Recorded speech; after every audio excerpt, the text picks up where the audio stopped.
Welcome back to the Power of Manifestation. My name is Andrea Miller, and I am super excited to host this amazing, powerful session called The Wild Path to Manifestation, Shamanic Wisdom, Soul Alignment, and Animal Guides.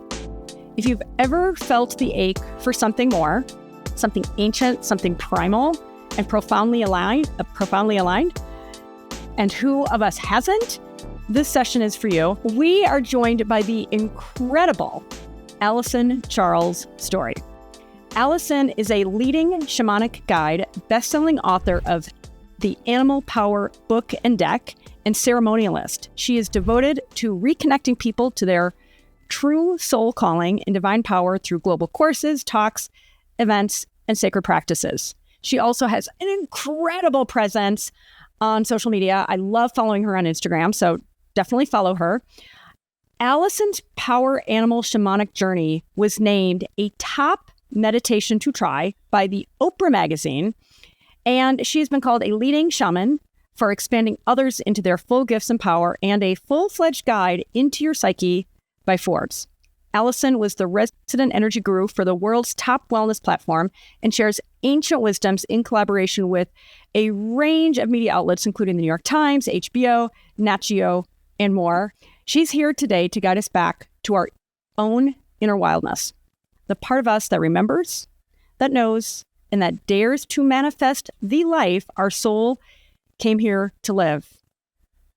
All the good stuff is happening here right now. Alyson, thank you so much for joining us. But before we jump right into it, I want to remind everybody the Power of Manifestation handbook is available for you right now. If you have it, grab it. Make sure you take your notes, because there is going to be a ton you're going to want to write down so you can remember and internalize it. Remember, Power of Manifestation event. This is, we want to entertain you. We want to energize you. We want to inspire you. But I want you to internalize it. I want you to take action and transform along with us. That's why we are bringing this amazing, amazing event to you. If you don't want the Power of Manifestation guide, that's fine. Just get your journal. No pressure. But make sure you're writing stuff down so you can take notes and internalize it. And by the way, if you do want Power of Manifestation, you can get it at powerofmanifestation.com. Okay, Alyson, welcome. I'm so excited to talk with you. We are hitting on some of my favorite topics. Yeah, I could feel that. I was really excited to have this experience with you and everyone who's joining us, because I could feel you seem to really resonate with this path of shamanism and ancient wisdom. So I was like, all right, here we go. Yeah, it is. I mean, I would say both in terms of who I am, but particularly where I am in my life right now. It is something that I am so glad I'm glad I called you to me because it is powerful stuff that we're going to be getting into. Okay, we're going to start with section 1, winning but lost when the external isn't enough. So I want to talk about with you something deeply like I said, resonant with me. And like many of you, that's the experience of achieving outward success. And I'm the first to say, workaholic, overachievement junkie, all that stuff. So this is particularly resonant with me. So many of us achieve this outward success, but we still feel empty when we have the courage to admit it, right? And that's why we're here. Alyson, you call this winning but lost. So what does that mean? Help us understand. By the way, guys, if you're like, ding, ding, ding, holy crap, this is what I needed to hear. This is what you needed to hear. You're at the right place. Yeah, here we go. Yeah, I coined that phrase a number of years ago when I was living in New York City. And, anyone who has had a chapter of life or grown up in New York City, it's a whole different kind of energy. You're pounding the concrete jungle. I don't think there's many people there who aren't in a kind of winning circuitry of living. But that phrase came to me because the first half of my life, actually more than half of my life, it was filled with all of these accolades and awards and titles. I was a national champion athlete. I had a seemingly perfect previous relationship. I was a top-rated radio host. I was a television host in New York City, a TV producer. And yet, even though I had all of these really large attained goals that, probably a lot of people wouldn't mind having, there was just this, almost the word dread just came to mind. It was like this deep soul level dread that I just wasn't fully on track. Even though I was winning all of these things, I still felt lost inside. My soul was trying to get my attention, telling me that I was off track. And I think, especially for people that grow up and live in the US, this is a very common thing for us. Our value structure over here is very different than other parts of the world. And it's no one's fault. I think it's two-part. It's one part spiritual and one part earth-based. The earth-based is we're just conditioned. We kind of come out, we incarnate, we pop out of the womb, and kind of all we learn and we grow up hearing is set your goals. This is how life is supposed to look. This is, the way that success over here is supposed to be attained. And yet there's a lot of falsehoods to that. And when you stop and pause and really take time to reevaluate, I think this is a huge key point number one. So folks might want to write this question down so they can feel into it deeper later. What does true success really mean to me? How do I really define success?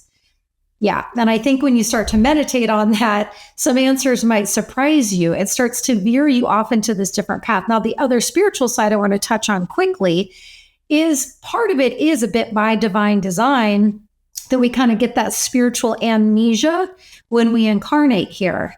And as part of the adventure, it's part of the wild path of being an infinite soul that incarnates on this beautiful planet, is the voyage that we go on, that we deeply embark upon to try to have experiences that reawaken us to who we truly are and why we really incarnated here. Because I believe we all have a soul contract that is encoded and a unique soul blueprint that only you have, that only I have, that only each person joining us has. And part of the adventure, even though that adventure sometimes holds, pain and anguish and sadness and despair as we're trying to figure ourselves out along the way, but it's this whole soul adventure to get us reunified with why we're truly here. Oh my gosh. Amen. I'd love just to add on to that. When you were speaking, what came to mind for me in my journey is making the decision, the lived decision to live from the inside out, which is something that I've been doing for a handful of years. And like you, lots of those external accolades and achievements that you can point to and go, dang, she's a baddie. And I'm like, yeah, flex. And then it's like, who cares? You know what I mean? It's for the wrong reason. And by the way, it's I'm sure you had a ball in a lot of ways in this success. I mean, you described the dread, maybe as you started to mature and have the courage. And honestly, what I say about myself, as I have summoned the personal integrity to look at those things and say, oh, I am showing up in a way that's not necessarily an integrity. And yeah, it's a lot of the things are fun, but they also are, I think of them as armor. I think of them as masks, trophies, all of these ways that we have been conditioned by society to prove ourselves, to prove our worth. And then we wonder, why do we feel so bad? Let me ask you this.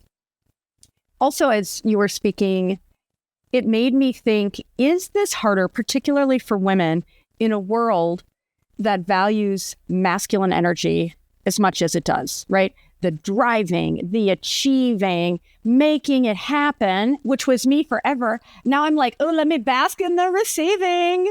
Let me bask in the being, which is hard. I mean, our society doesn't welcome the feminine. And also it takes a lot of courage, right? You are hitting the nail on the head. I have a vision of a bullseye, the arrow's going right into the bullseye. Right in my chest.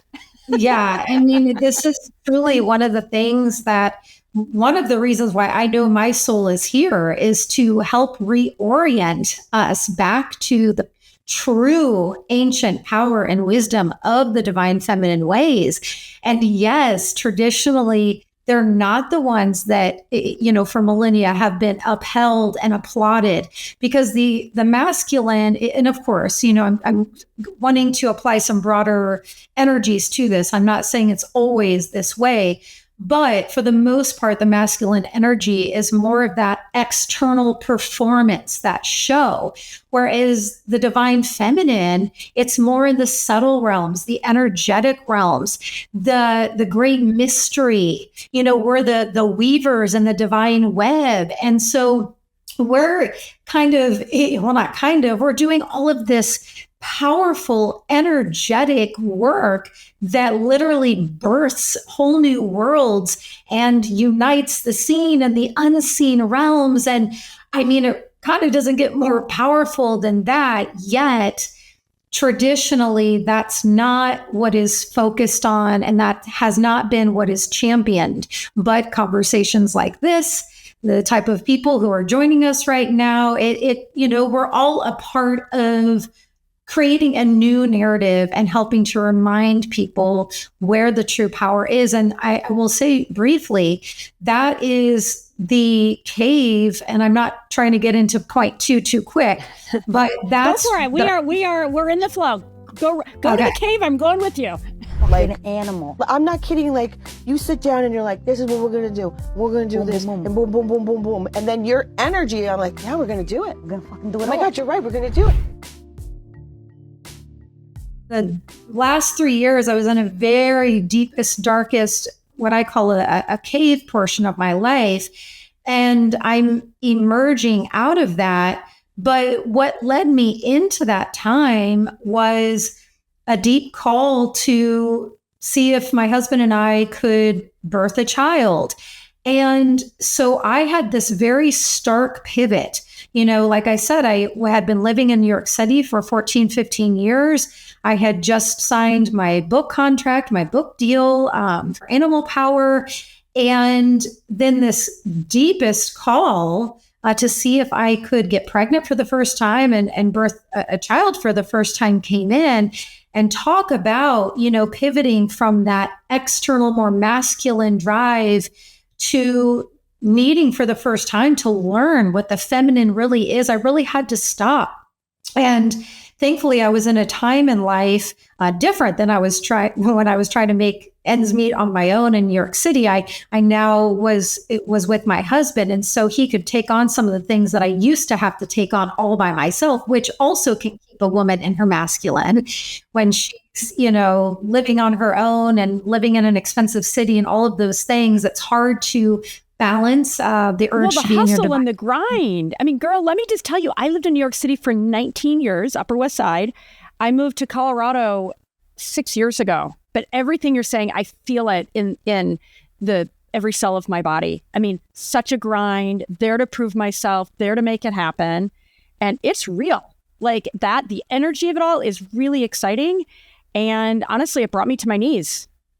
Yeah. And there's also a feeling too, I just got flashed that story, the tortoise and the hare. When you're living in New York City, you really start to believe that you absolutely cannot slow down, because you'll get left behind. You'll get lost in the shuffle. Somebody else will be there to jump in and take your position. And so it's hard, depending upon certain chapters of our lives, to really be able to devote to getting in true soul alignment and true alignment with the cycles of nature, because we are also nature. We are no different, and we are not separate from the plants, from the cactuses, from the flowers, from the animals, from the clouds in the sky. We are all one. We're all nature. And if you think about it, nature's divine design is the ultimate of perfection. And it certainly doesn't push in a manic state 7 days a week, 365 days a year. There are cycles, there are seasons, there are times that you might feel more fire in you, that you might feel more life force and inspired to quote unquote push and have an output of offerings. And then there's going to be cycles and times where I can feel it energetically arrive to me in my energy field, and also through God's instructions very clearly, because when I had my spiritual awakening and divine intervention, my clairaudient gift got turned on. Well, all of my gifts got re-turned on. But I can hear God's instructions for me very clearly. So I can hear when God is telling me very specific instructions. Like when I was living in New York City, God said, you need to stop all events, all talks, all of the things that it was really all I was doing were those things. And then God told me to stop. And I thought, well, okay, through my surrendering to my soul and to you and to Earth Mother, I have an agreement that I will heed these instructions. And if I heed this, then you got to help me find my way, because I'm stopping doing everything that is my career. And so I did heed that. And Alyson, before you go forward, and I want to hear the whole story, but I know everybody's going to be as curious as I am. How did you hear that? Like when you say I heard that, how did you hear that? It's a little hard to explain if you haven't ever experienced it, because it is a very clear voice. And I typically do hear divine instructions through my right ear. It's different than you and I talking right now. Yet at the same time, it's an audible voice that is speaking to me. So you're literally hearing a voice. Yes. That's amazing. Because I think like for me, I'll hear like there's an intuition, I'm getting a download, or if I'm writing in my journal, like something is coming through me in these different ways. And I feel like some of us are more intuitive, others less so. But to me, that's tuning ourselves to become more intuitive. So it's interesting that you literally can hear it. Yeah. And, that's all the clairs, right? The clairsentience, which sounds like it's more what you're talking about, that clear knowing that just moves through you. And I have that as well, and the clear audience is being able to hear. So there's all sorts of different ways that our gifts can open up. I'm very visionary. So just yesterday, you sharing what you shared brought to mind an experience when I was in the shower. And a lot of times downloads will come in when you're immersed with water energy. And so, yesterday when I was in the shower, I had a map vision given to me showing me and we don't need to unpack this because it doesn't really pertain to today, but showing me why there's certain human behaviors kind of running rampant right now. And it literally showed me the map as to why that's going on right now. And that presented more as a vision and as a knowing, as opposed to the instructions that I hear in my ear sometimes. And I'm also saying, when you really trust yourself to be very clearly connected to pure love God and very clearly connected to Earth Mother, there's just also a knowing as to who you're really communicating with. I am very, very discerning and very diligent about my spiritual hygiene and the practices. Before every prayer, I make it very clear that I'm only communicating with pure love God and Earth Mother and the divine part of my soul. It's like I have very regimented, discerning-based protocols that I've been doing for 15 plus years at this point.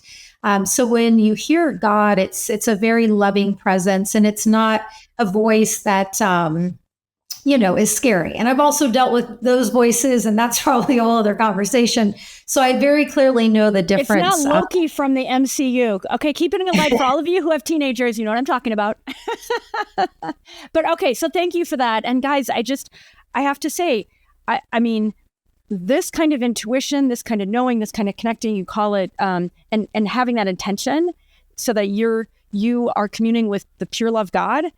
I mean, it's available to all of us. And now it may take you 15 years like it took Alyson, and maybe it took you a little less and you've just been marinating in that. But I just say that with a lot of enthusiasm, because as I've continued intrepidly on this path, the downloads, the openness, the synchronicities, all that stuff has been happening for me in ways. I mean, I'll talk to some of my friends. I'm like, you'll never believe this. And they're like, oh yeah, we believe it, Andrew, because you keep telling us like all these ways that you're getting the signals. We're in section 2 of our talk, Sacred Pauses in the Cave. We're talking about surrendering to divine timing.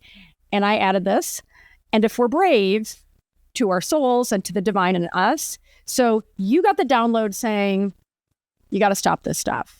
And then you said, okay, but there's got to be another side to this contract. And then what happened?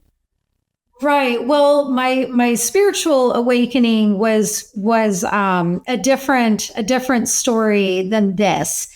I had already had my spiritual awakening, and I was on the shamanic path, and I was doing, these were the shamanic talks and ceremonies that had already been given for a long time in New York City, when God was like, okay, you need to cease this. And I just share this because this path does take courage, and it does take a lot of faith, and it does take a lot of vulnerability.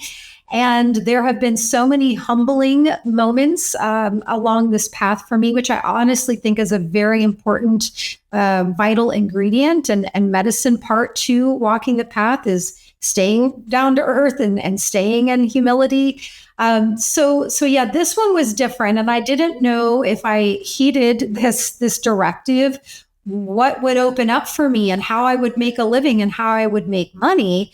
But I said yes. And what ended up happening was, while I was laying back and doing a lot of really deep shadow work at that time, which is ongoing, but that was a very specific phase of shadow work, I got the idea, probably sent to me from the divine, to launch my own shamanic PR firm to help other healers, get out into the world and to figure out how to bridge and merge the world of spirituality with media and the mainstream, because, it's an interesting bridge to make. And so I ended up being able to focus on, at that time, the deepest healing of my life. I've since had deeper, but also be of service and help others get their work and their talent and their skills out into the world. And so that ended up being about a 2.5 year previous cave journey. And that's the other thing. When you're heeding these divine directives, you don't really know how long,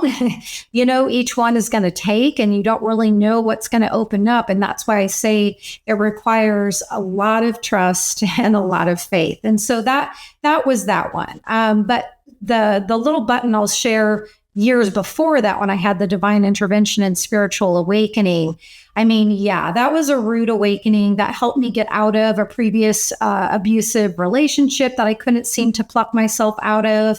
And I also want to note for people, when, they're wondering, like, how do I know if there's something greater trying to open up for me? I will say, for me personally, my mind, body, spirit, soul was trying to get my attention. I was suffering from panic attacks. I was having autoimmune disorders.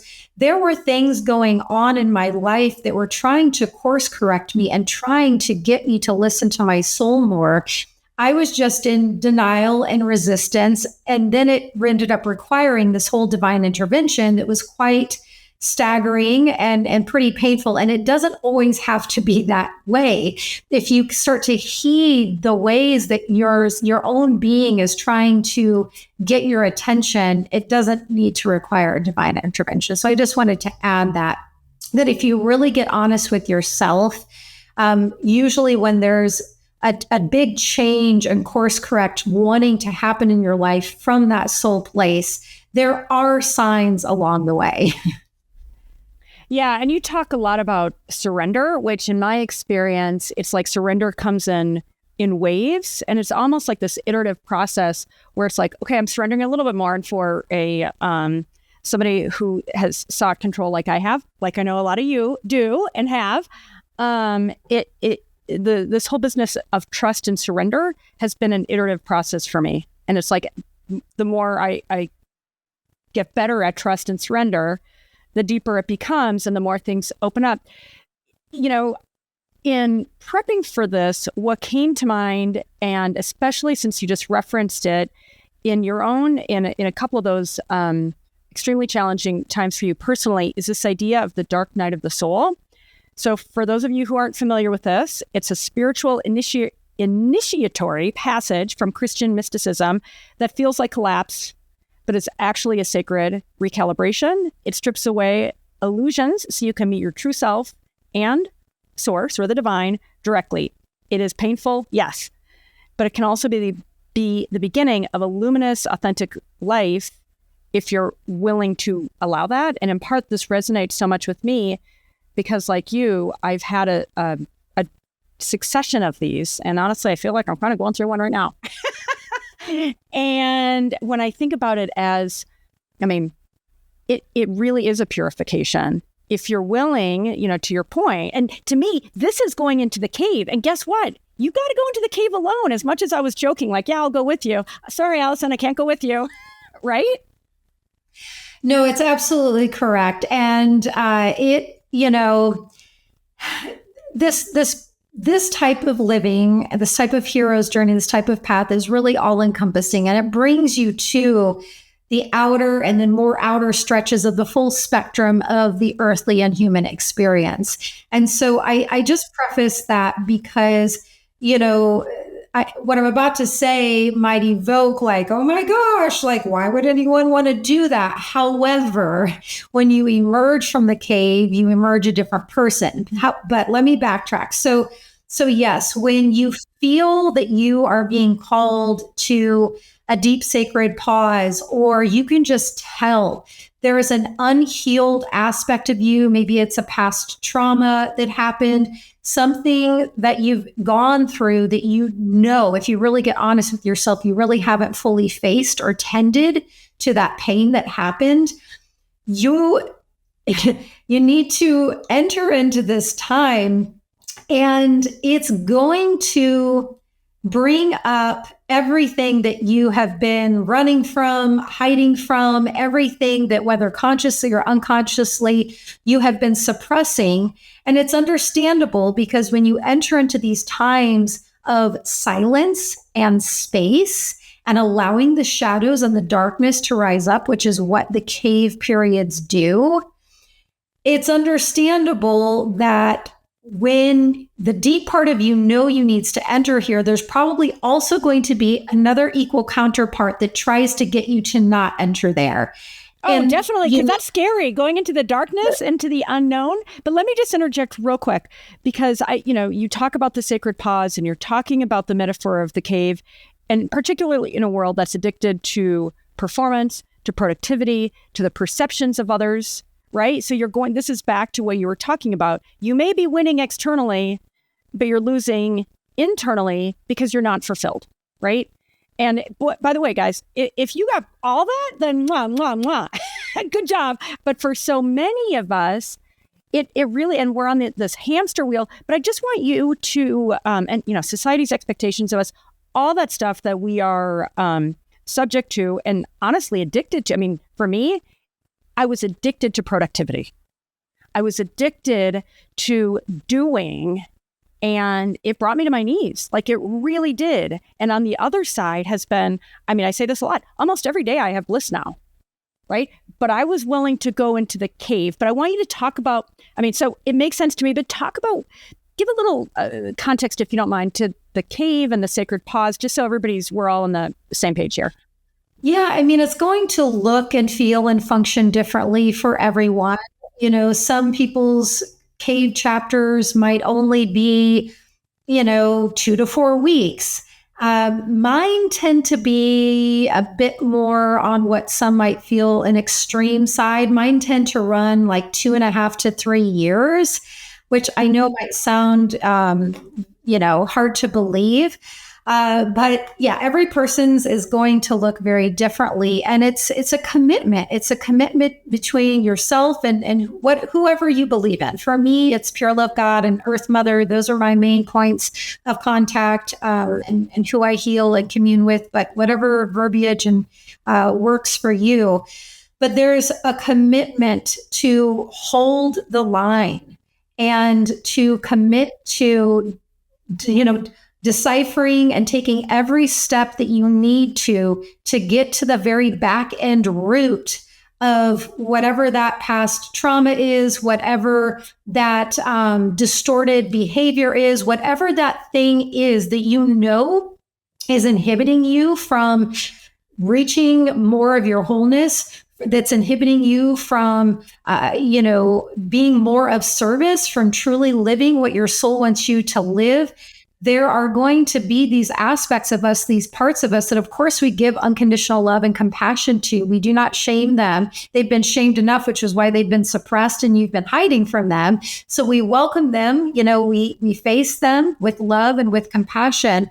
But then, this cave quest, you don't know how long it's going to take. And for me, this last one brought up the scariest territory of my life, and some of the aspects, don't need to get unpacked here, but there was, just a lot of pain in my own personal life, and then also battling spiritual warfare for the first time. And so I knew that I needed to fully learn the lessons there. And that took me a very long time. And the reason I said yes to doing this with you is because I'm emerged enough out of the cave and I've adjusted enough to the light again, coming outside of the cave, that I have integrated those lessons and embodied those lessons to a healthy point. And I know it's time for me to share again. But for those 3 years, I really didn't do any interviews. And so, and I felt that was my responsibility as a spiritual guide, as a spiritual teacher. It was the darkest, scariest cave of my life. And I needed to be fully in that, honoring that, finding my way in that darkness and emerge out of that integrated with those lessons before I came out into the world again. So it's, like I said, it's going to be different for everyone, but you will emerge a whole new flower, and your embodiment, which is so key to walking the spiritual path, will be completely different. So it is worth it. But I will say some caves you need to maybe have some external support on deck. Whether that's a trusted friend who's an energy healer or a therapist, or I go to network spinal sessions and myofascial release sessions. If you really tune in, your soul and your body will tell you the support that will best help you when you're in that particular cave. But it can be a very big process. Oh my gosh. Well, I am so humbled and honored that you emerged and said yes to me. I mean, it's like, I didn't realize that. So thank you.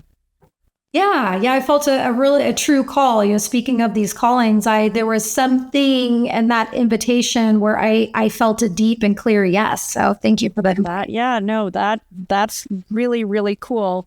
How do people know how we've got a lot of guests listening in. How do they know if they're being called into a cave or just having a bad day or a bad week? Well, let me tune in to see what wants to be answered there. For me, I could sense there are dots that start to be connected. So for me, I don't want to take us too much off track, but I had an experience a couple of years ago where I actually got electrocuted, and it could potentially be described as a near-death experience. And so when something of that magnitude happens, clearly there's something big in there for me to look at, discover. And what got discovered in seeing why that experience happened was I got tracked back to an experience that I had as a newborn where I had smoke inhalation as a 5-week-old. I got put into an incubator, and my soul, my being, was experiencing, kind of being on the verge of exiting right back out and dying right after I had incarnated. And so there's more layers to how those dots got connected, but I say that because that very clearly revealed to me, okay, this is going to be the deepest healing work of my life, because I'm going back to newborn imprints. So anytime you're tracking back to a childhood trauma or a newborn experience that has imprinted some trauma or terror energy on you, typically there's going to be a lot of layers to that onion of that healing process. So I knew, just based upon that tracking and connecting of the dots, that I was going to probably be in a longer, very deep portal. So that's one way that you can really tell is if you're going to an experience to be healed that really greatly impacted you or changed the course of your life, there's probably going to be a depth that's going to take some time to get to the very root to heal. Yeah. Well, and you described certain of the things that you do from body work. Sounds like maybe some talk therapy. Did I get that right? I don't want to mistake what you're saying. I have therapists in my family. Mm-hmm. I love a good therapy session. Mm-hmm. Yeah, I do tend to be quite a self-sourced spiritual guide, and I really do trust myself and my connection, but I also have absolutely no qualms, and I am humble enough to know when, some added support on the outside. I mean, my husband, for one, that 3-year cave that I just recently emerged out of, him holding space for me. And amazing, man. I was wondering about that, how that impacted your marriage. Well, I want to pick up on a couple of the things that you said that just really hit me, that you emerge, and especially in a world where there's a lot of performative spirituality, that you emerged with greater humility, which to me, dang, that is real humility to me is real surrender. And that, it's ironic, but that's where there's real power, but you can't fake it. It's not performative. And that deeper compassion and that deeper openness and, like you described, being able to being able to connect with these messengers and emerging in a way that really is, it's like, I look at you and I think, oh my God, game changed. And I know it can feel like this idea of, oh, this shouldn't be happening. I want it to stop. I definitely have been in resistance in the past. And the older I get, it's like, oh, and there's this great phrase, whatever resists persists, right? And so I've said to myself, let me be open, let me trust. And as somebody who had major trust deficits coming from a family with a lot of alcoholism and eating disorders and so forth, I've had to earn that trust for myself, which has been a journey. So as I have gone into my own variety of caves, I've really had to say, all right, this isn't a detour. This isn't an accident. This is, to quote The Mandalorian, keeping it light here, people, this is the way, right? And to surrender into that trust as somebody who loved control. I say loved with a D at the end, because I really am trying to surrender to not insisting on that control and not having that control, honoring the flow, being willing, and, and just even like I say the word, surrender to myself every day, multiple times a day. And then I feel it. And that has enabled me just to go from that more rigid, needing to control. And I just even want to go rewind just a moment. When I think about the chill girl, the good girl, the people pleaser, the super mom who can do it all. All of these societal expectations that, almost like female archetypes that so many of us have embodied because we seek, we want to be liked. We want, we're in this masculine world. We want to get others' approval. What I've realized for myself is certain of the decisions I've made, I'm like, oh, that's going to get nobody's approval. And dang, is that ever liberating? Right? That feeling of, I'm going to give myself permission. I'm going to give myself permission. Yes. Yeah, you're really covering some of my favorite things. Yeah, you started early on with the integrity or bringing in the humility. These are very, very, very important things. And also a piece that I want to weave into what you just shared. It's that, adage that the trust that everything is happening for you. And look, I know that is not always easy. I come from experiencing, we all have a unique story, but I've dealt with various forms of abuse and near-death experiences. And like I touched on, battling spiritual warfare, very, very scary, dark, shadowy things in this life. And yet holding the faith that there is some great teaching, some greater divine, brighter aspect of you, the Phoenix rising, that's going to emerge out of that. keeping the faith that it's happening for you, not to you, is going to be a saving grace when you're going through those scariest times. And thank you for also noticing the non-performative aspect, and it can be challenging. And I don't fault other spiritual teachers that kind of fall into the trap of like cranking content out constantly and never taking breaks, because it's a trap that can easily be fallen into, because there's social media now and there's all of these platforms that you feel like you have to keep up on. But I myself, my devotion is to the divine and to my soul. My saying is, I will not compromise my connection to the divine. I am living, for God's approval, if you want to say. I'm not living for the approval, of fellow humans. I am living in accordance to the divine. And if that, I haven't posted on social media in probably 10, 11 months at this point. And I've had other phases like that. When you don't see me on social media, when you don't see me performing, I'm actually doing some of the most powerful acts of service and the most powerful aspects of my life, but I'm not necessarily broadcasting them and proving that I'm doing them. It's a true lived ceremonial experience. I feel that honestly so deeply. Like as you speak, like my body is like kind of vibrating over here. And what it does, I want to say, you don't have to go to Peru. I mean, that's really cool. Alyson, take me with you next time. But when I think of all of us, whether it's a mini temporary cave, a major cave, however the dark night of the soul or these times of reflection and shadow work impact you, you're doing it for yourself, yes. But I love, Alyson, you're talking about how when you emerge, it's like, and maybe even in the process, right? Especially for you, with your wisdom and high vibration and ability to impact more broadly than probably most people. But I just think of this kind of work as this great gift we do for ourselves and the people around us. And it takes so much, courage and yes, the integrity and all those good things. Okay, I want to add a couple things, and then I think we're going to go to an exercise.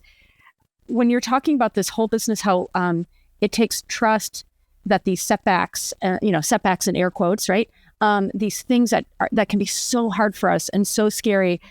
I just think of it, guys, as a practice. And again, this is somebody who has had resisted a lot. And the more that I practice, this is, what am I meant to learn from this? How can I trust myself more? How can I surrender? Like it becomes easier. And yes, it can take, and then it goes deeper and sometimes darker. But I just want to say, if you're like, that's so hard and scary. Yeah, a little bit. But it is a practice, just like going to the gym, just like so many other things. If you want to be a masterful piano player, you show up in your practice. So I know this idea, and I'm just picking up on what you put down, Alyson, this idea of, is it happening, to me or for me? That is a deliberate choice that only you can make again and again for yourself. And I guarantee you, if you make it again and again, it'll become habitual. And then you'll see how liberating it becomes, because instead of feeling like a victim and feeling at the behest of others and the world, externally, you really become much more able to live from the inside out. And that to me has been a game changer. Okay, sorry to go on that long tangent. Are we ready to do the soul permission slip affirmation? Yes. And so I will say this came through just the other day. And so I'm going to get my sheet out so I can read it. It's a few paragraphs.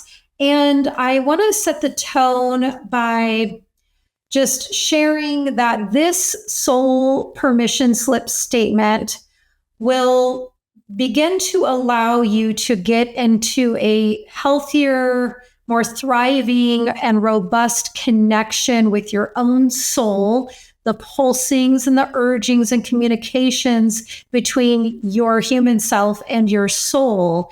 And so I want to clarify that up front, because look, if there's part of you that feels too nervous to repeat this statement after me, honor that. I'm the biggest proponent of you are your best guide. And if this does not fully resonate, maybe it will in a month. All of a sudden, you'll have the light bulb go off. What was that? I want to go back to that. You'll come back to this video, and in a month, it'll be the perfect time for you to say it. but only, speak this if you're feeling that deep soul intuitive urge, because it is a powerful statement. And so I will read it in a pacing to where you can repeat it internally. I most recommend out loud, but you can repeat it out loud after me. So I'll leave a space after each portion. And you know what else? And I'll do it. I'll go ahead and do it with you. So then everybody do it with me. And I'm going to just amend a little bit with Alyson. Yes, of course, honor yourself. But I also say, get out of your comfort zone a little bit. If you're like, oh, this feels uncomfortable. Okay, say it in your head.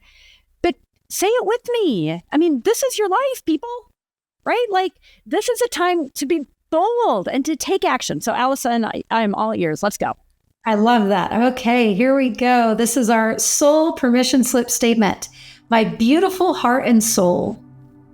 My beautiful heart and soul. I am ready to hear you more. I'm ready to hear you more. I allow our circuits to become one. I allow our circuits to become one. To work together harmoniously.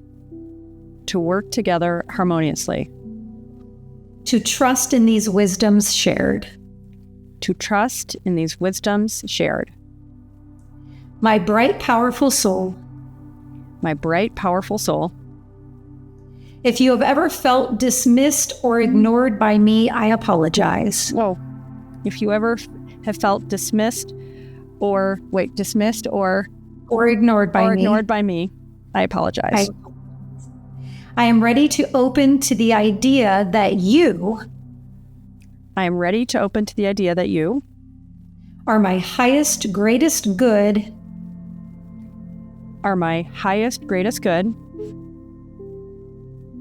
encoded within me. Encoded within me. That you are my greatest fulfillment. Written with the stars. You carry the blueprint. For my richest life here on earth. I know we can be fully divinely aligned. With the greatest dreams, not just for me. But also for my ancestry. And for all. With this knowing. And with this trust. I allow myself to become more attuned. To your potency now. I commit to hearing and honoring you more fully. And so it is.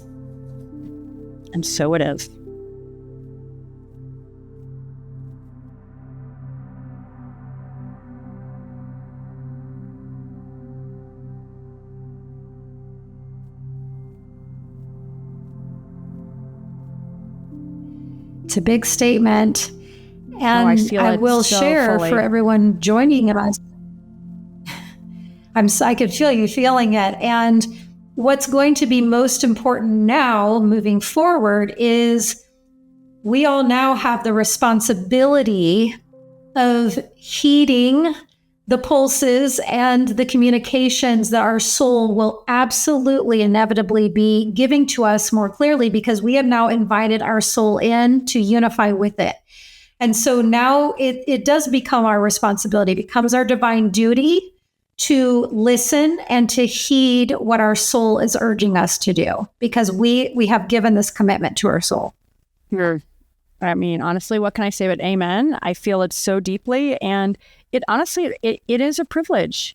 And I feel like there's a beautiful tension between being accountable, right? And so now we're accountable. We invited this in.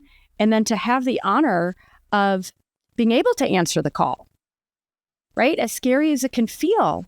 And to say, oh my goodness, I've got this, right? In a world where, again, for a lot of us women, the expectation is to stay small, to stay quiet. and by the way, I'm all about being in service, but if being in service without being empowered, then that is servitude, right? And so, and to me, when I just think about you, Alyson, and honestly, I'll say about myself too, it's like answering the call. And guys, I feel this so powerfully for all of us. Only we can answer the call for ourselves. Scram! Leave her alone. She doesn't want to talk to you. We got to get into animal power. There's so much more for us to cover. So you call this the medicine of the wild. And by the way, I just have to tell you, it's probably been in the last handful of weeks, maybe 2 months, like I do my daily affirmations and write stuff down, where I have been reminding myself that I can trust my, I can trust my radiant, wise, wild, or no, my grateful, here's what I say. I can trust my grateful, wise, wild, radiant heart. This idea of wild has come to me so powerfully. And the fact that you're like, yeah, it's all about the wild. I'm like, bring it. Right? Yes. There's something, I mean, it's powerful. Yeah. But it takes courage too. It's like, shit, if I do wild, I'm going to get in trouble. It's like, yeah, maybe a little bit, but that's also getting into integrity. Yeah. It brings to mind, this might be TMI, but one of my favorite things is to pee in the yard and to go out naked in my yard. And I know you can't do that when you live in New York City, really. But it's literally, and it sounds so silly and might sound so small, but getting reconnected to the wildness in that way, it's literally one of my top 3 favorite things to do. And when I go to a new land, permission. It feels so good. Trust me, give it a shot. As funny as it is, I actually just shared this the other day as well. Like I was having, honestly, it was a rough day. And so I live, it's a 2-minute walk into the most gorgeous woods here in Colorado Springs. I let out a primal scream. I just felt so freaking frustrated, which I've never done before. Like, what kind of crazy lady? So then I turn the corner, and there are these people in a hammock, like ready to die. I feel so embarrassed. I'm like, F it. I'm like, I let out my primal scream. I'm going to own it. Right. But that permission so we just did the permission, and tapping into our soul's highest calling and so forth. Like there is something profoundly, profoundly empowering about giving ourselves that permission, and only we can give ourselves permission. And even what you described, it seems like a small symbol, but let's face it, symbols punch above their weight. Symbols are important, and actions. It unlocks those parts of our soul. It's been like, please let me howl at the moon, let me scream, let me pee, let me, it's hilarious. It seems small. Yeah, I love it. So speaking of the wild path and the animals, I am the author of Animal Power book and deck, and there is our beautiful black jaguar friend on the cover. And I wanted to bring a few of our power animal guides into this flow with us. And each one of the ones that I selected carry different types of empowering manifesting abilities. And the first one, and it probably won't be a surprise to some because you'll be like, oh, that makes sense. I want to cover the peacock. Beautiful. And when we think of the peacock and talk about shining in our full, authentic glory, not being afraid to express our gifts and our divine light and our power to the world, we're talking about that peacock medicine. If you just take a moment to think about when they're full tail feathers, they usually have at least 150 tail feathers. When those open far and wide and all those iridescent colors and that third eye shape that's embedded in each one of the feathers opens, and they have the crown on top of their heads, and the way they carry themselves, the way they walk around, shimmying those tail feathers and letting those colors, transmit their medicine. The peacock is not afraid to express who they truly are in the world. And so that's definitely one of the manifesting medicines that I wanted to bring in. And I wanted to guide, I know we might not have too much time, but within Animal Power book, with each animal, there's also a brief power practice that can help you get into the medicine that each animal uniquely brings. And so this would be a perfect point if you don't already have your Power of Manifestation guidebook out of your journal, get that now. Because I'm going to guide you through just a really brief peacock power practice, tongue twister there. Oh my God, I love this so much. I can't even tell you. I'm so excited. I mean, and by the way, just again, for so many of us, so we're like, stay quiet, stay small, don't shine too brightly, kind of, you don't want anybody else to feel uncomfortable. Like, this is permission. I mean, that peacock energy you're talking about and how beautifully you describe it, it is like, oh, snap. I am going to completely feel that. So keep going. I love this so much. Yeah, the peacock is all about self-love and shining authentically. And we came here to do that. So, all right, everyone can just go ahead and get comfortable and close your eyes gently. And I want you to envision that peacock's tail, like I said before, with its brightly colored feathers wide and far on display like a big fan. Just tune in to those colored feathers now. And let your gaze wander along the dazzling blues and greens shimmering. And as you hold this image in your mind, I want you to ask yourself, what creative abilities of mine want to be expressed?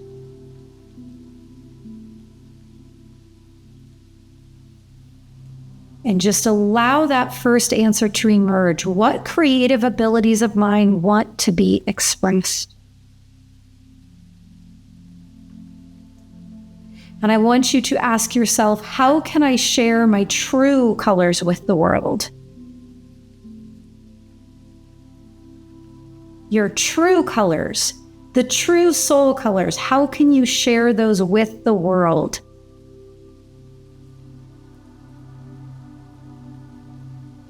And it's as simple as that. And I just want you to let those answers arise and then go ahead now and make any note of any of the feelings that came up. Sometimes people experience the message from these animals through an emotion, through a feeling. Maybe there were words, maybe you had images, but go ahead now and write in your journal anything that came up. Because I also, when you do the work, when you're bridging the realms like we are right now, when we're uniting with our soul and with the worlds, different worlds, oftentimes when the answers come up, they do dissolve pretty quickly back into the ether. So anytime you're doing a meditation or one of these types of practices or a shamanic journey, if you do really want to remember what you experienced during the ceremony, it is important to write it down because it does have a tendency to just glisten right. Oh, 100%. So, will you just repeat the two invocations again, please?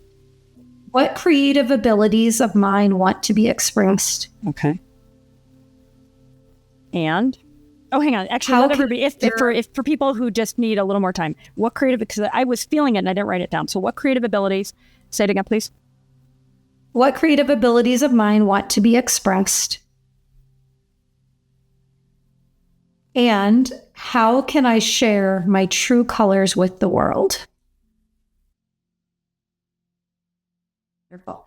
Okay, so mountain lion actually is a perfect one for us to cover because it embodies so many of the teachings that you and I have covered, because it's about healthy leadership, embodiment of the path that you have been walking.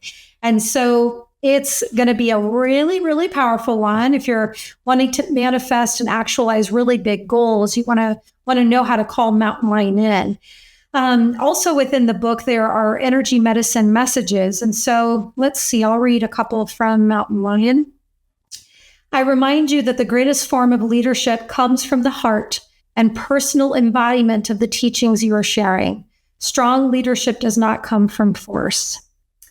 And I'll read, my medicine helps you set intentions and maintain focus.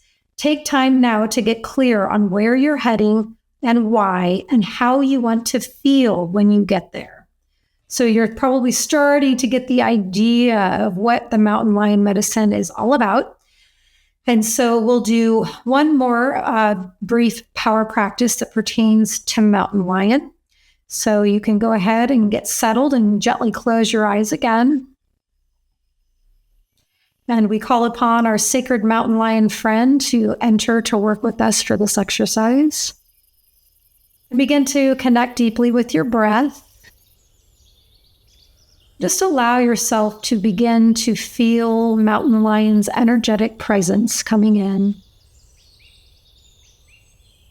Its raw power and confidence filling your room.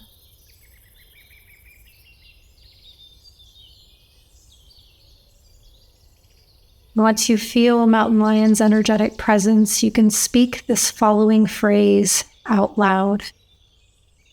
Dear mountain lion. Dear mountain lion. What are 4 qualities that allow me to be a strong leader?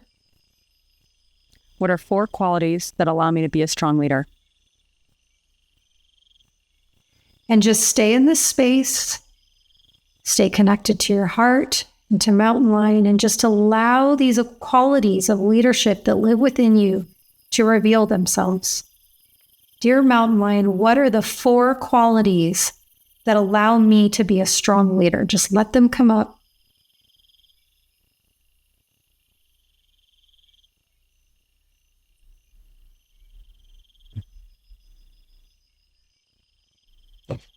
And if they're already emerging, you can begin to write them down on paper.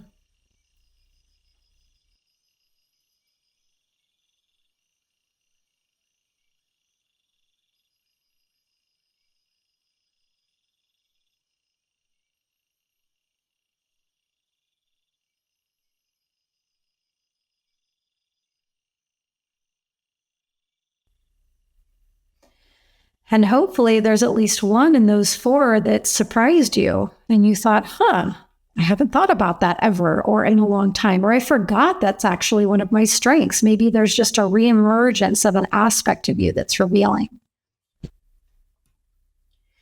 And of course, with these practices, stay with these. Once this session is done and wrapped, go back to these answers, tune into them more deeply. I'm just giving you the brief version of them, but go back and sit with these for however long you feel you need to. Today, maybe you do morning meditation practice, open them up tomorrow morning as you meditate, and just really keep unpacking these, because these are going to be what I call the divine connect the dots, those breadcrumbs that really start to guide you. You don't have to do this alone. That's why God exists. That's why Earth Mother is here. That's why these power animal guides and allies exist. It's to empower us and support us and to start to help us be shown the way. Okay, so the last one we'll cover for today is deer, and it's one of my all-time favorites. When I had my spiritual awakening, I had 4 main animals come in to support me, and deer was one of them. The other 3 were bear, black jaguar, and frog. And deer had played a really instrumental role in my husband and I coming together, actually. So I really bow in such deepest reverence to our deer power animal guide. And deer is the path of the heart, of compassion and kindness, of unconditional love, and that gentle strength and the greatest divine embrace. And so you can work with deer when you want your heart to heal or open, when you want to inspire through kindness rather than force, when you want to give and receive unconditional love, when you want to stop being so hard on yourself or others. It's the path of the heart. It's one of the most beautiful animal power medicines out there. It's really, I owe deer so much, because it was through the urgings of deer to keep my heart open when I had my awakening through getting out of that previous abusive cycle of relationship. And there's many cases of this. You can probably think of someone when you've gone through really deep, extreme heartbreak, whether through betrayal or something that just broke your heart so badly. Oftentimes people tend to close their hearts off and they remain single for the rest of their lives. And, that can happen. And I'm not faulting or judging that. It's understandable. But I'm just saying that because deer really gave me the strength to keep my heart open. And thank God for that, because it took me many years to heal and figure it out. But I'm now with my husband, who's so incredible. And I'm so grateful. So what I would love to do for the deer power practice, rather than doing the practice from the book, I will work with the drum and guide you all on a brief drumming, like a 5-minute drumming journey. So now typically for a guided shamanic journey, I would advise you to lay down on your back and cover your eyes. And of course, we definitely want the room to be quiet. Ideally, there's not a lot of other people around. Make sure your phone is off, because I really want you to get the most out of this brief journey we're going to go on. Okay. And then, Andrea, if you can let me know for sure that you can hear the drum. I hear it and I feel it. Wonderful. Okay, so if you chose to lay down and cover your eyes, that's beautiful. If you're remaining seated upright, that's fine too, but just go ahead and close your eyes.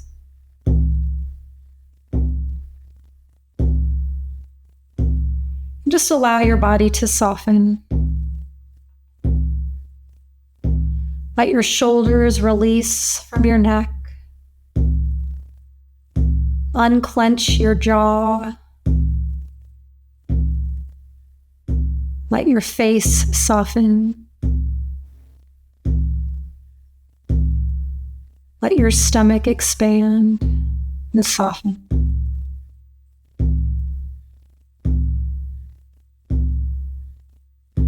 Begin to connect with the beautiful breath.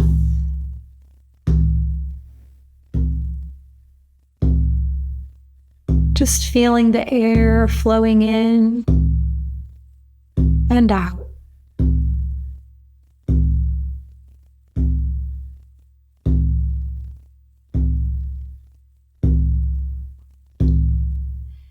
Letting your energetic field be cleared for this practice.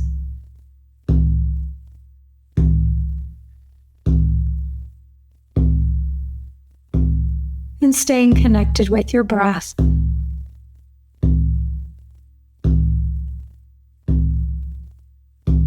And softening your body even more, just letting go, truly releasing.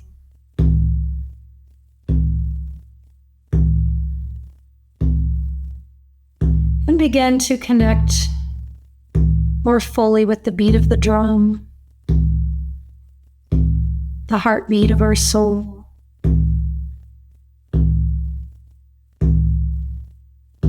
Just allow its beautiful medicine to begin to enter into your heart.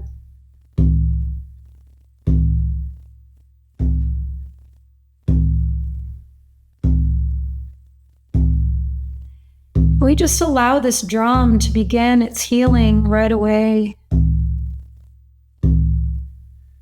Letting the medicine of the drum beat to go to any area of your heart that feels filled with darkness, that feels clouded with past pain. We allow the drum beat to meet those areas with grace, with a deep bow of honor.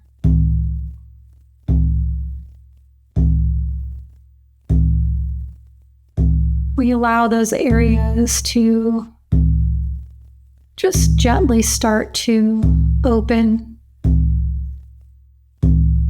to get unstuck.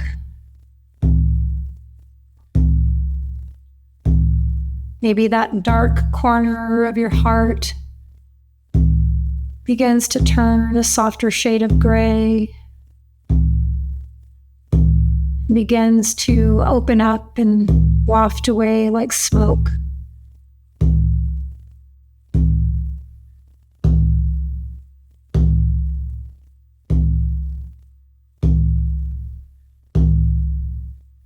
And let's just investigate this area of your heart a little bit more.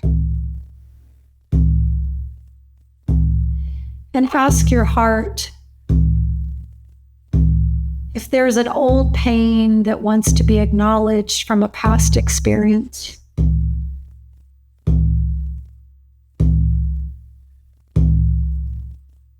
Is there an ache in your heart that's been held there from something in the past? And just allow that to reveal.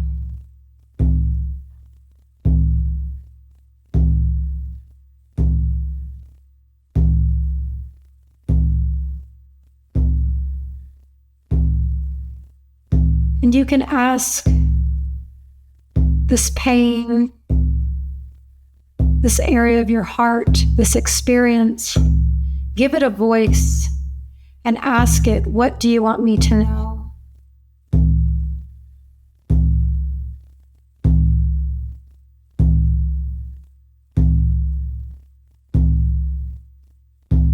You can ask it, what do you need for your healing?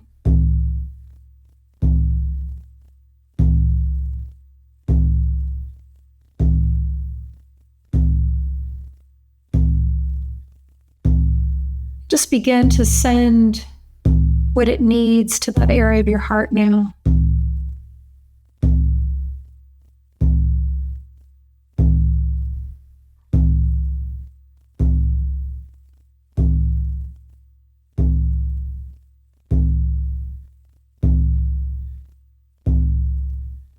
And I want you to ask your heart, what color can enter? What color can begin to enter your heart for healing now? And just see what color reveals. And allow that color to flow in and flow around your heart like water, just filling your heart center. Allowing the healing medicine of that color to fill your heart now.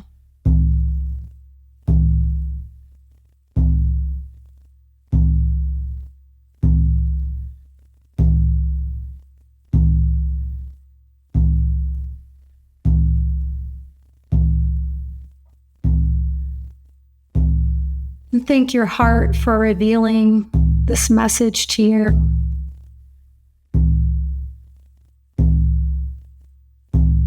And with this trust, I want you to go deeper now into the center point of your heart. Go right into the center zone of that beautiful, juicy heart. Just arrive there and relish in the feelings here. When you're in the very center point of your heart, what does it feel like?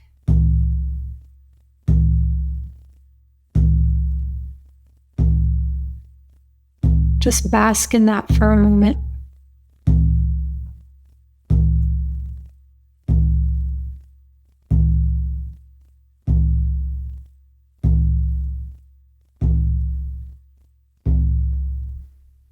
And I want you to ask the center of your heart, what is the next step I can take that will make you come more alive? What is the next step that I can take that will allow you to feel more alive?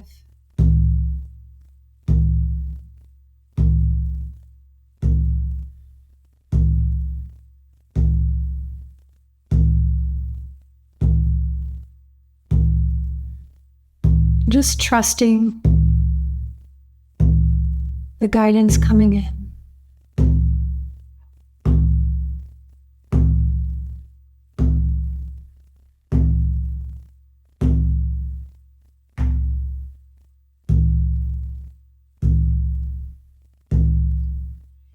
And lastly, just ask your heart if there's anything else it wants you to know.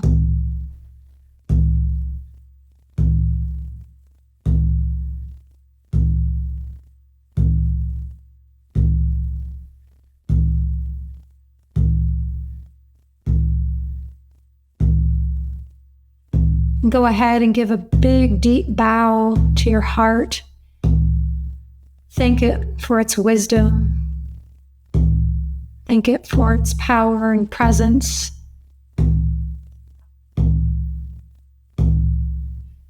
And we thank Pure Love God and Earth Mother, creating and holding this safe space as we take this voyage.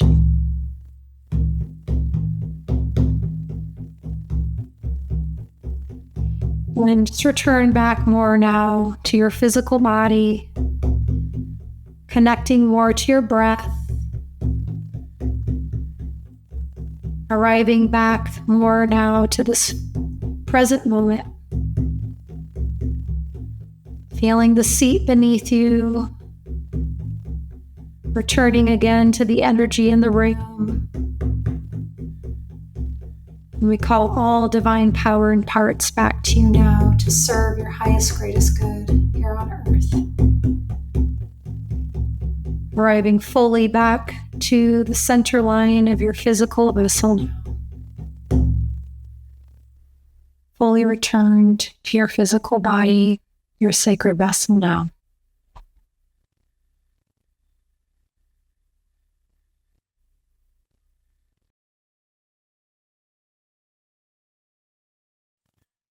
Alyson, that was so beautiful.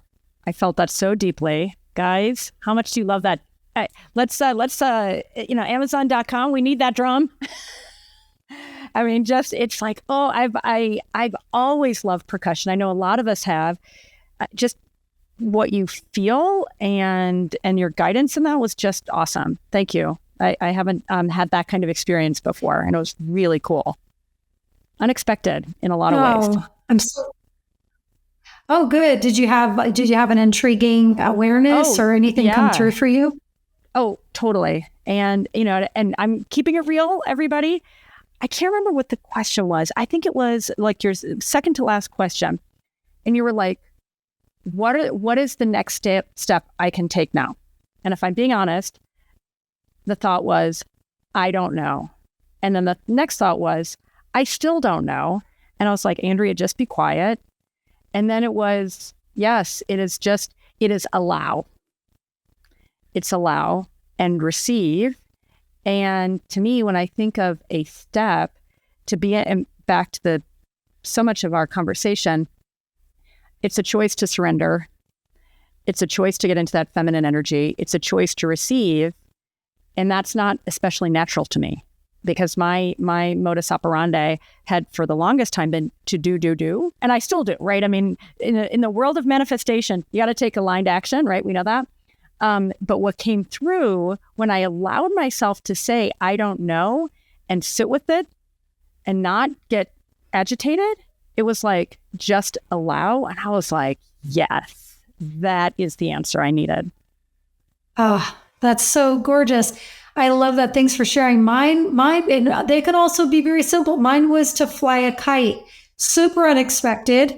But I thought to myself, I don't remember the last time I went to a park and flew a kite. Like that does make my heart happy. Like my heart does want to do that with my husband and my dog, go to a park and fly a kite. So I'm on next up on my agenda is just keeping it real simple and flying a kite. And I also wanted to note that while, yes, you can get that particular Remo drum online, there's also opportunities where you can make your own drum. And this is an alkyd drum that I have made myself with a deer antler in the back. And so that's also a really powerful option if it calls to people that there are drum making guides out there. And I love them both. There's different resonances. And for when I use a mic, the Remo drum actually does tend to resonate better with microphones.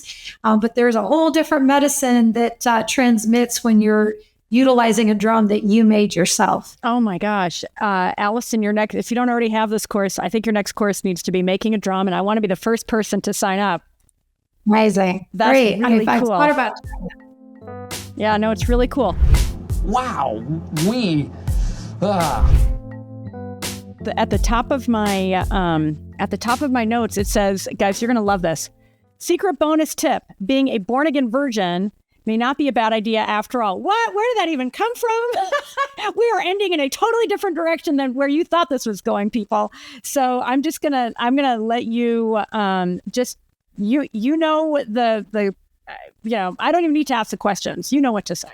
Yeah, I wanted to end on maybe a surprise note, because when I was thinking, like, what might some people be really wanting to manifest right now? And I know for many years, for me, it was aligning in true sacred union. And I thought to myself, okay, what was one of the top 3 main key things that I did that I know helped allow me to arrive to the point where I found my husband? And it was celibacy. And I, not only do I owe a lot to that, but so does my husband. When we actually met, we were both celibate. And I, embarked on a longer, like 5.5 year journey with it. His was, I think, about 18 months, so just shy of 2 years. But both of us really attribute celibacy being a huge reason why we were individually able to get into our individual sovereignty and full divine power, which is an absolute key ingredient then for how you want to come together with someone. You don't want to ideally come together with someone trauma bonding and as a fragmented self. You want to arrive to your own wholeness and sovereignty individually. Then when you bring 2 sovereign whole people together, that's where you can really have, hard conversations in a healthy way and support each other in a really beautiful way, in a different way than maybe you've experienced in the past. So yeah. Hey, Alyson, can I just interrupt for just a second? Because I know everybody's going to have this burning question that I have.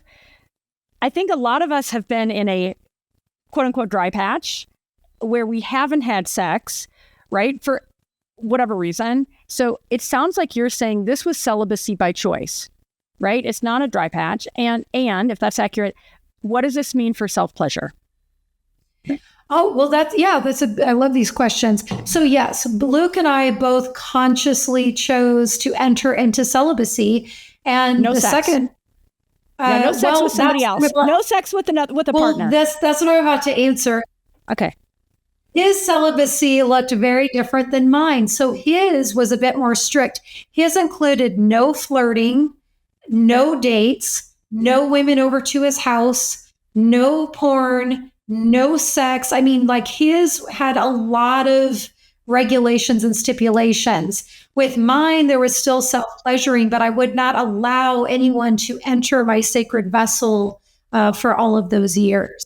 And that was to just, the past abusive relationship I had been in, he was struggling with addiction issues, one of them being sex addiction. And so one of the things that I had to put a lot of years and effort into was healing and clearing my womb and, just clearing any old imprints from there. And so the celibacy really helped me to do that and to also kind of completely restart and get back to square one in terms of what does it really mean for self-respect, self-worth, self-love, self-honor when it comes specifically to my how I treat my sacred physical vessel. And so the celibacy, we had different rules for it, but it both played a huge part in us coming together. That is incredible. And it's interesting because I think of sex as an acronym, sacred energy exchange. And it feels like the point you're making is that is much more, if you will, doable when you've done that healing and when you have abstained so that you can show up and be in that union in a way that is more pure and sacred. And it sounds like it worked. Can you just tell us, how did you guys meet?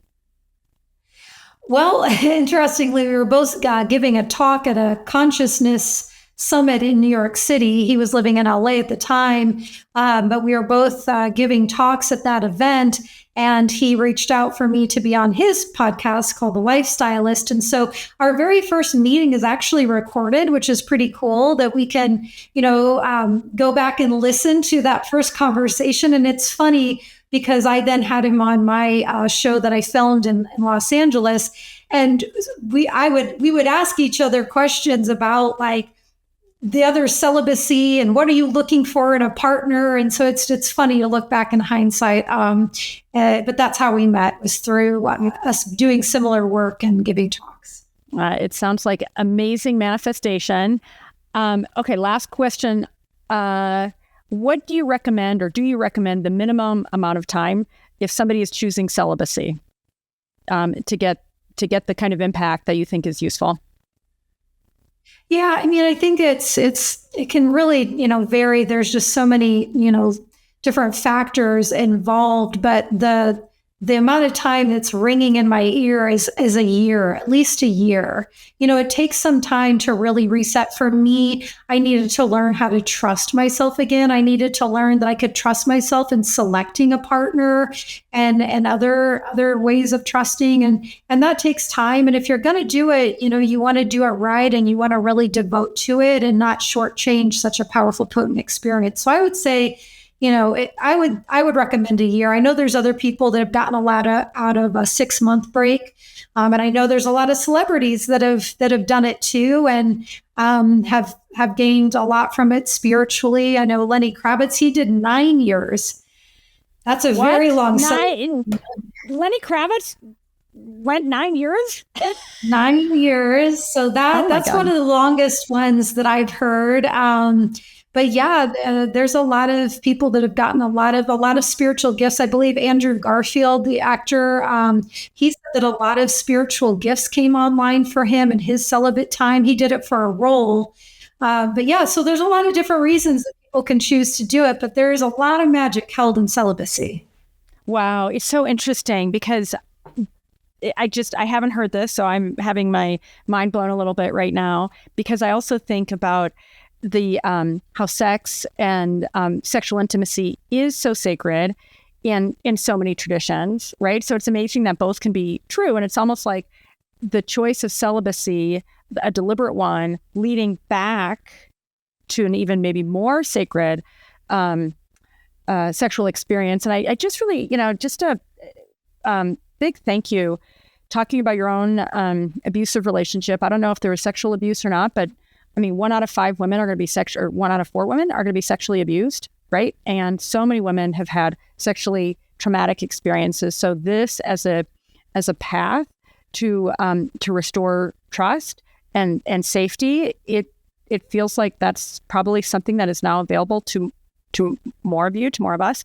Referencing your husband's that sex addiction, which is so common with so many women, so many men. I mean, maybe some women too, more of a male thing. How porn is becoming so dominant in our world, and particularly for younger men, and how it warps people. And so I love that you describe this even more fully. And again, it just becomes an individual choice. How far are we willing to go to be healed and free? How far are you willing to go to be healed and free? Or you and I do want to just note, the sex addict was a previous partner that I had been with for a long time. Got it. Okay. Just to keep the energy clean and clear on that. Appreciate that. My current husband, he's got a lot of wild tales that are going to be revealed in his book that's going to come out next year. But specifically with that, they were 2 different people. Okay, well, thanks for that clarification, and I'm eager to meet him. He sounds amazing. So hopefully one of these days, Alyson Charles Storey. You have been such an extraordinary guest. Yeah, I hope there was some wisdom nuggets in there to be of service. I hope each person got at least one thing out of this. That's always my intention. And thank you for helping to urge me further out of the cave. It was an honor to share this time with you, Andrea. Oh my gosh, there were so many actionable takeaways. And for me, equal to the actionable takeaways was just that feeling of being with you. And I hope, guys, you all felt that too. And it just feels like you're nervous, like we all co-regulate. I hope you guys feel like I just feel good right now, because that's the power of healing and purifying ourselves and keeping it real. And dang, it multiplies. It multiplies. right? Thank you so go much. into those caves, people. Come back, be radiant. Alyson, thank you. You are brilliant. And I can't wait for our next conversation. And is it just me, or when somebody starts to hit a drum like that, like you just feel it, right? There is something so powerful about that. This has been genuinely such a soul-stirring, expansive, wild in the best way possible session. Just to recap a few of the takeaways, and really just asking you all to think about it yourselves, to journal on it. I mean, whether you're on a walk or in the shower, these things tend to bubble up as we invite them in and give them permission. But this business of living from the inside out, are you winning but lost, right? Only you can answer that for yourself. And if so, you're not alone. And I mean, just really getting to that next point. I mean, there's always this divine support, as Alyson was talking about, between the pure love God, and this it's not necessarily a Christian thing, although it could be, it could be a native thing. It could be a pantheonic thing. But this idea that we are all surrounded with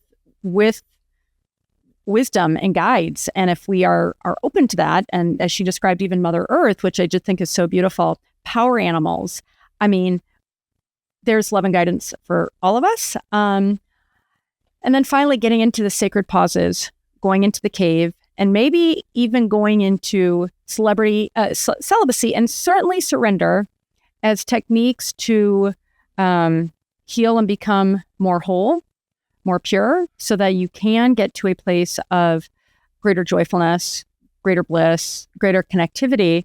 I mean, I take my own healing journey so seriously. It's why I've been so grateful to be able to bring the Power of Manifestation event to you guys, and to bring all of these speakers, their wisdom, their pain, their heartache, their triumph, along with my own, so you can go, oh, I'm not alone.